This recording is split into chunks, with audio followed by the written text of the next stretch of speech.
चलिए आज देखते हैं प्रश्नावली 3.6 का क्वेश्चन नंबर दूसरा और दूसरा का तीसरा। ठीक, तो सबसे पहले क्वेश्चन पढ़ते हैं। आप लोग भी क्वेश्चन को पढ़िए। क्वेश्चन में क्या लिखा हुआ है? क्वेश्चन में लिखा हुआ है कि रूही 300 किलोमीटर दूरी पर स्थित अपने घर जाने के लिए कुछ दूरी रेलगाड़ी द्वारा तथा कुछ दूरी बस द्वारा तय करती है। अब देखो, रूही अपने घर जाने के लिए यानी कि 300 किलोमीटर पार करना होगा। अपने रूही को अपने घर जाने के लिए 300 किलोमीटर पार करना होगा, यानी कि रूही का घर 300 किलोमीटर दूर है। 300 किलोमीटर दूर है। 300 किलोमीटर दूर है। तो मान के चलिए कि अगर रूही 100 किलोमीटर ट्रेन से गई, 100 किलोमीटर ट्रेन से गई यहाँ तक, शेष बचा, ध्यान से सुनना, शेष बचा तो वह बस से गई। जो शेष बचा वह बस से गई। तो अब बस से कितना किलोमीटर दूरी गई? 200। कितना? 200 किलोमीटर वो बस से तय की, यही ना। मान के चलिए अगर वह 200 किलोमीटर रेलगाड़ी से गई, ट्रेन से गई, तो बस से यानी कि 200 किलोमीटर यहाँ तक रेलगाड़ी से गई और यहाँ से वह बस से कितना किलोमीटर तक गई? 100 किलोमीटर तक गई। यहाँ तक में कोई दिक्कत है? दिक्कत नहीं ना है। चलिए आगे बढ़ते हैं।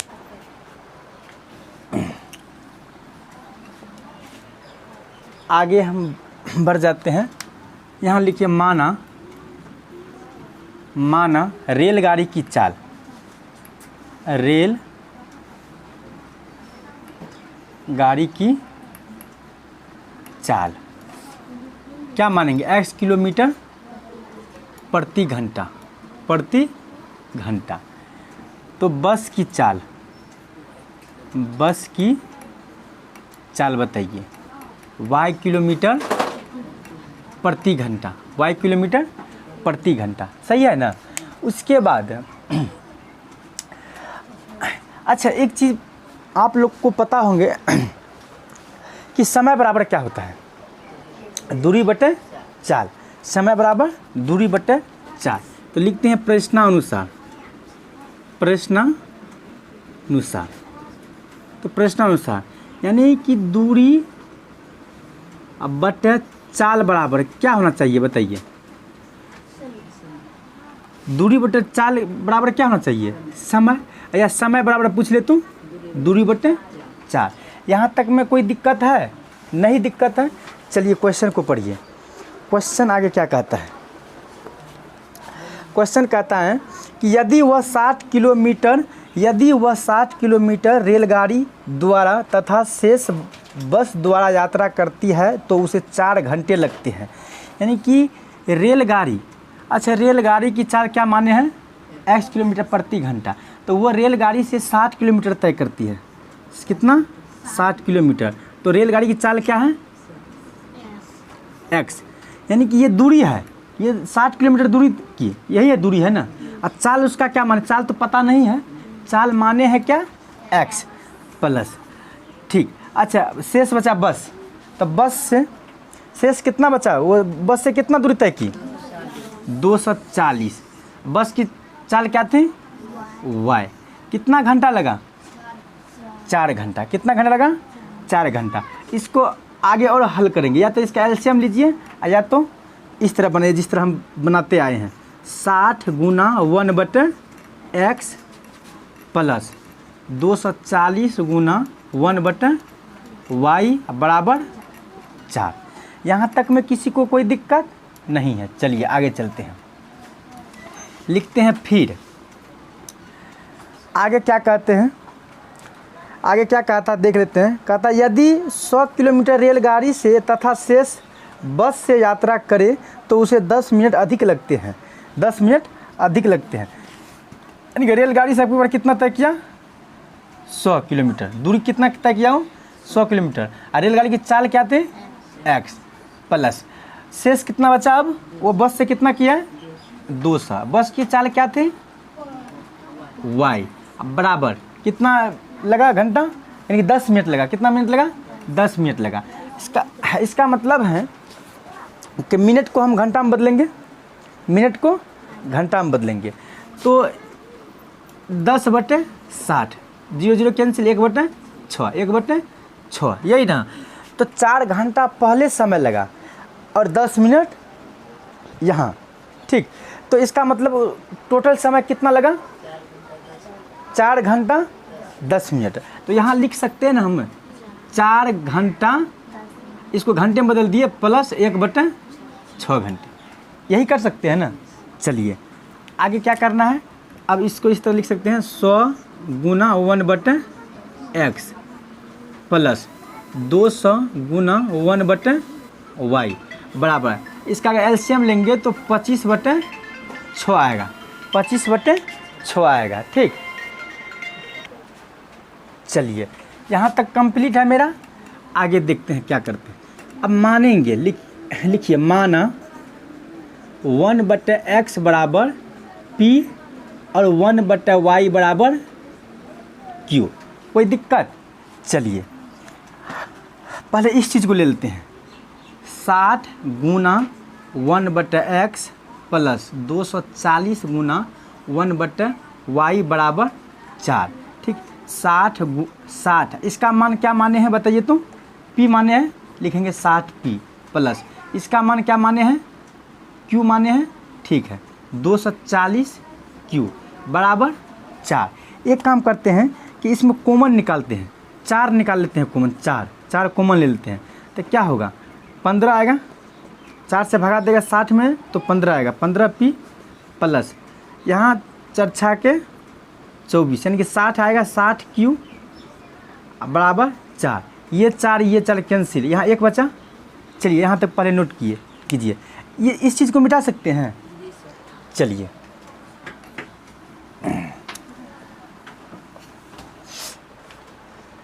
चार कैंसिल हुआ, बचा क्या मेरे पास, 15p plus 60q, 15p plus 60q बराबर 1।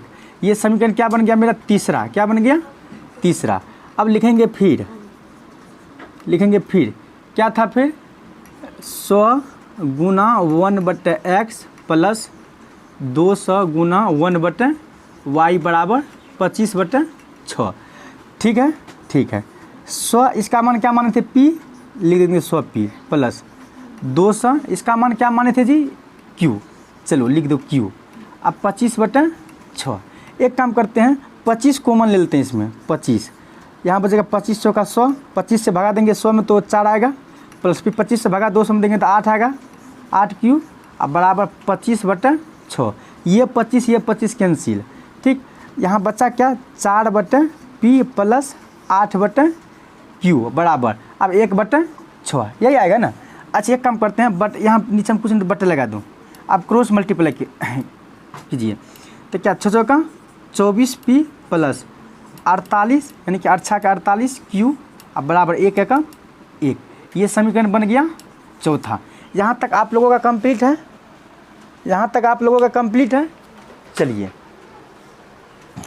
इस चीज़ को मिटा सकते हैं, ठीक है, मिटा देते हैं। चलिए अब चलना है समीकरण 3 और 4 में, 4 से। चलिए लिखिए समीकरण इसमें बढ़िए तो, समीकरण 3 तथा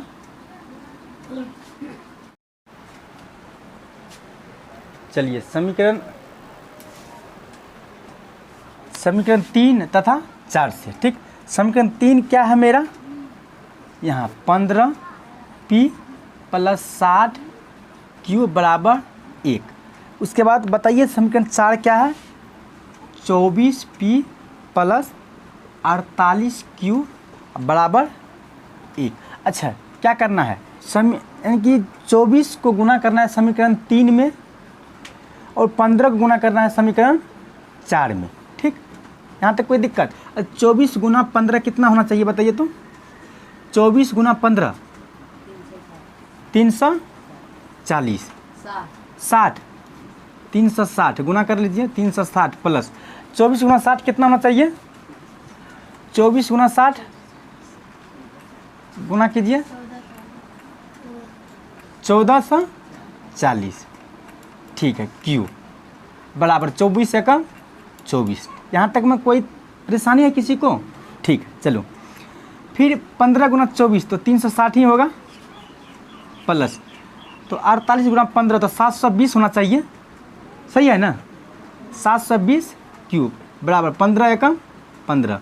चलिए चिन्ह को बदलिए, प्लस है तो माइनस, प्लस है तो माइनस, प्लस है तो माइनस, ये तो कट ही गया। उसका 1440 में से 720 गया तो कितना बचेगा जी? 720 क्यूब बराबर 24 में से 15 गया कितना होगा? 9। 24 में से 15 गया 9, ठीक। क्यू बराबर हो गया 9/720। क्यू बराबर हो गया, काट दो इसको, 1 एकम 1, ये 9×8 = 72, यानी कि 1/80। क्यू का मान क्या आ गया? 1/80। तो चलिए अब क्यू का मान हम समीकरण किस में रखेंगे? क्यू का मान समीकरण हम 3 में रख देते हैं, या 1 भी रख सकते हैं, 1 में भी रख सकते हैं, 2 में भी रख सकते हैं, 4 में भी रख सकते हैं, वो आपके ऊपर डिपेंड पड़ता है, ठीक। चलिए इस चीज़ को मिटा सकते हैं ना, ठीक है। चलिए अब लिखिए क्यू का मान, लिखिए क्यू का मान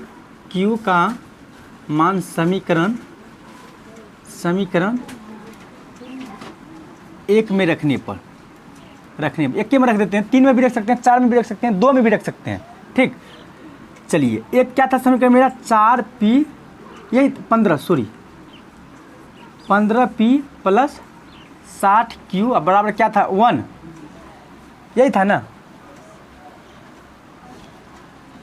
अरे ये तो समीकरण 3 है ना, ठीक है, तीसरे में रखो, ठीक। तो 15p प्लस 60 और q का मान क्या आया? 1/80 बराबर 1, ठीक।